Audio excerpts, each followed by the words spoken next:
Y fíjate que yo un tiempo estuve asesorando a una clínica de fertilidad, que por cierto era una clínica aquí en Guadalajara que se llama Ujú. Clínica de Infertilidad. Digo, desde el nombre está mal. Nah, Es una clínica que sea de fertilidad más totalmente. que de infertilidad. Y había andrólogos, había nutriólogos, había obviamente ginecólogos especializados en fertilidad. Y mi asesoría es para solucionar la resistencia a la insulina, el síndrome metabólico, el hígado graso asociado, que y cuando yo les hablaba que tenían que cambiar, veíamos la alimentación. En tu expertise veía sobre la dieta cetogénica, que has estudiado muy a fondo. Fíjate que muchos nutriólogos, aún en estas clínicas de fertilidad, dan una dieta que va en contra de la salud intestinal.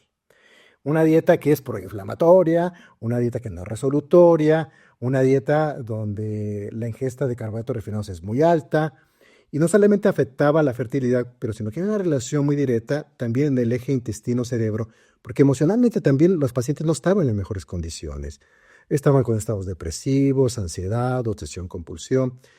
Entonces, ¿cómo entender que la nutrición puede ayudarnos a mejorar el eje intestino-cerebro y qué tiene que ver eso con evitar obesidad, eh, intestino permeable, hígado graso, síndrome metabólico?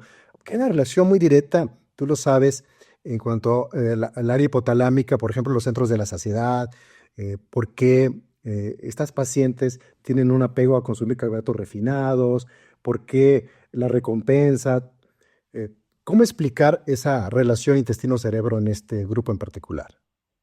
Finalmente es importante de entrada el comprender que un porcentaje importantísimo de los neurotransmisores son producidos a nivel intestinal. Eso fue el concepto inicial que nos llevó a entender el eje intestino-cerebro. En realidad ahora lo entendemos más desde una perspectiva de la inflamación también, como menciona doctor, y no solo en cuanto a los neurotransmisores, sino que finalmente, partiendo de este punto de los centros de hambre y saciedad, hay un componente muy importante para la producción de GLP-1 a partir de una microbiota balanceada que finalmente va a llegar a actuar en los centros de saciedad. Entonces, de hecho, ese es uno de los puntos que son muy relevantes en cuanto a la utilización clínica de la Akkermansia muciniphila, porque al favorecer un ambiente, digamos que favorece una reacción en cadena, y eso es algo que es increíble en cuanto a la utilización de la Akkermansia o el hacer más propenso el intestino a su crecimiento, que genera una reacción en cadena, incluso cuando se utiliza en formas pasteurizadas, porque funciona como un postbiótico que va a generar un ambiente más propenso a que se desarrollen más las bacterias comensales, se desarrollen menos las bacterias oportunistas, se genera un ambiente menos inflamatorio. Entonces, es como entenderlo por las dos vías, ¿no? Uno por cómo impacta en la vía de hambre-saciedad, otro por cómo impacta en la vía de la inflamación por los mecanismos del TLR4, la disminución del TLR2, y cómo esto realmente va a llevar a que nuestros... Pues, en funcional entendemos a final de cuentas como que la inflamación es la madre de todos los males que va a producir esta disfunción, tanto por la saturación de nuestros mecanismos de desintoxicación, como por el que nosotros realmente no podamos alcanzar un ambiente de homeostasis para la función de nuestros mecanismos de regulación metabólica. A mí me encantaría que nos platicases así como una historia, cómo llegaste a conocer esta bacteria Akkermansia muciniphila. Yo recuerdo muy bien que estuvimos platicando, algún momento estuve platicando en línea con el doctor Patrice Kahn, que él ha trabajado mucho con Akkermansia y las complicaciones metabólicas como una reposición.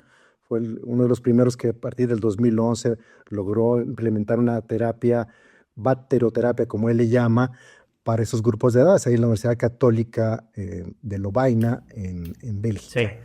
Entonces, me gustaría saber cómo fue que tú llegaste a contactar con esta bacteria tan especial. Eso es una pregunta sensible porque curiosamente fue todo a partir de una experiencia personal. Justamente yo tenía muchos problemas intestinales, digo, todos tenemos en determinadas etapas de nuestra vida altas y bajas. Sin embargo, yo tomé la decisión, y también por mera curiosidad profesional, de hacerme el mapeo gastrointestinal, el GI Map, y curiosamente yo tenía una disbiosis, pero por carencia, en realidad, y algo que fue muy interesante, había pasado por algunos procedimientos quirúrgicos y tal, pero algo que me llamó muchísimo la atención fue que la Akkermansia me salía en ceros, pero en ceros. Entonces, pues fui haciendo todo el protocolo, finalmente dejé la reposición de la Akkermansia con probióticos vivos hasta el final del protocolo, pero durante todo el proceso que ya tenía yo, primero quise hacer el ambiente más propenso para su desarrollo, ¿no? Pero ya tenía yo esa ansiedad de ya quiero empezar a utilizarlo y tal. Me puse a investigar mucho, precisamente leer los estudios que fueron publicados en Bélgica, en Lovaina, estudio más famoso, el más citado, que es el de Pommier, en el que se habló pues mucho del impacto que tiene a nivel de los triglicéridos, el colesterol, la grasa visceral. Realmente me pareció fascinante. Era una bacteria de la cual pues, yo no tenía mucho conocimiento. Hasta el momento sí que había escuchado hablar, pero a partir de que yo pude vivir en carne propia, de hecho, algo que yo no esperaba como tal a partir de mi protocolo de reparación intestinal era que desaparecieran, pues, si no por completo, casi por completo mis alergias. Yo era una persona que utilizaba antihistamínicos todos los días, a pesar de estar en terapias con inmunología y todo, requería, ¿no?, de ese apoyo y mucho uso de esteroides pues a nivel nasal, etcétera, y realmente después de un par de semanas empecé a notar, bueno, tomé la decisión además consciente de, a ver, voy a dejar los antihistamínicos, puede dejarlos por completo, y eso es algo que curiosamente, independientemente del tema de la perimenopausia, es el efecto que más notorio ha sido con los pacientes en los cuales utilizamos el protocolo completo, claro, pero siempre si hay una cierta deficiencia coronamos el protocolo con la normalización de los niveles de Akkermansia. Los pacientes refieren, he tenido pacientes pues muy común que se ven en nutrición clínica con alergias alimenticias de distintos tipos, alergias a aditivos, colorantes, etcétera.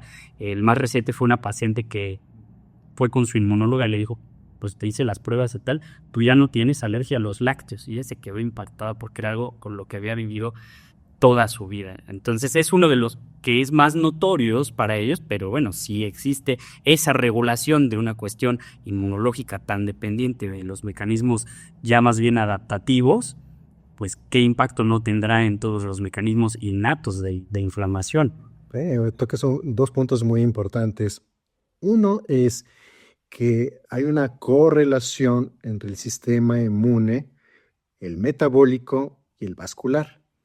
Yo siempre digo en mis conferencias que realmente el eje más importante, el primordial, es el inmuno, metabólico, endotelial. Y comprender que muchas de las patologías autoinmunes que conocemos o de hipersensibilidad inmune desaparece cuando haces un protocolo adecuado y culmina la cereza del pastel. Yo les digo en mis charlas, Sí, es la Akkermansia. No quieras dar totalmente. Akkermansia si no cambias tu alimentación, si no haces ejercicio, si no vigilas tus hormonas, si no haces un protocolo de remoción, de reposición. Digamos que la cereza del pastel es Akkermansia. Y es que hay un estudio, te quiero platicar, y que supongo conoces en animales, donde se utilizó, nosotros lo investigamos para la formación de aneurismas. Fíjate que mucha gente olvida que la inflamación también se da en muchas partes, y de hecho los aneurismas es por exceso de inflamación que entra por el intestino. Entonces, cuando se repuso con Akkermansia mucinífera a estos animales que se les provocaba inflamación en la aorta, se vio que el efecto benéfico de disminuir la posibilidad de formación de aneurismas con Akkermansia disminuía cuando tú dabas una infusión de lipopolisacaridasa en gran cantidad. Te dijeron, bueno, ¿cómo si Akkermansia debería reducir el EPS? Y encontraron pues lo que ya sabemos, lo que acabas de decir tú. Un protocolo bien hecho es, primero hay que reducir la carga de endotoxinas del EPS o otro tipo de endotoxinas a un nivel, un umbral, máximo deseable, o sea, no bajarlo al 100%, pero sí bajar la carga antes de agregar Akkermansia, para tener ese efecto eh, inmunomodulador, para ese efecto sensibilizador de la insulina, para tener ese efecto de mejoría de la función endotelial. Platícanos de tu protocolo, cómo lo aplicas las R's de la medicina funcional, de tu manera muy particular, ¿cómo lo haces? Sí, bueno, como que tiene este state of art, ¿no? Que cada quien lo hacemos de una manera distinta. En realidad, yo las 5 R's, las 6 R's, no las suelo aplicar siempre en orden, sino que trato de que sean, pues, más o menos al mismo tiempo. Sin embargo, sí siguiendo esta secuencia de primero comenzar. Yo siempre comienzo por la desinflamación, incluso antes de realizar el protocolo de eliminación por una desinflamación a través de una dieta antiinflamatoria. Ya lo mencionaba, doctor, que muchas veces se realizan intervenciones alimentarias que no tienen ningún sentido para favorecer el equilibrio hormonal, ¿no? Entonces sí comenzamos por una dieta de bajo índice glucémico, comenzamos un protocolo de eliminación. Entonces mi eliminación suele comenzar por la eliminación del ambiente inflamatorio, independientemente de la eliminación de patógenos, que además pues no en todos los pacientes lo realizamos, sino que en aquellos que clínicamente detectamos esa franca necesidad, realizamos los estudios coprológicos correspondientes y tal. En los pacientes que refieren franca intolerancia a ciertos alimentos, a ciertos componentes, sí se les complementa por las enzimas digestivas, pero siempre iniciar primero la desinflamación intestinal, posteriormente introducir la suplementación personalizada, pero con todos los componentes del omega 3, el intento de llevar a los niveles óptimos la vitamina D, entre otros componentes, ¿no? El complejo B bioactivo, etcétera.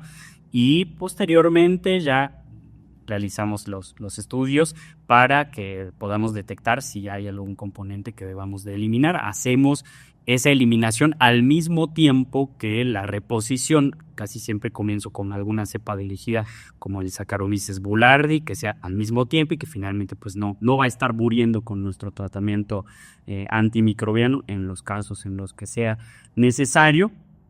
Continuamos con todas esas etapas hasta que detectemos que disminuyó de manera importante o prácticamente total la carga no deseada de patógenos y hago una rotación, ¿no? Comienzo por el Saccharomyces boulardii, posteriormente lo sustituyo por un probiótico multicepa para generar diversidad y ahora sí, como bien mencionaba, finalmente la cereza del pastel, ya que favorecimos el ambiente, el consumo de los alimentos ricos en polifenoles, etcétera, que ahora podremos platicar quizá un poco de eso, ya podemos ahora sí proceder a inocular la Akkermansia, que incluso en la mayoría de los pacientes se puede ni siquiera tener la necesidad de inocularla como tal, sino simplemente generar el ambiente propenso para su crecimiento, ¿no? Porque a veces puede ser una pérdida total de dinero y no son probióticos baratos el adicionarla ahí cuando el ambiente no es propenso para su desarrollo en realidad.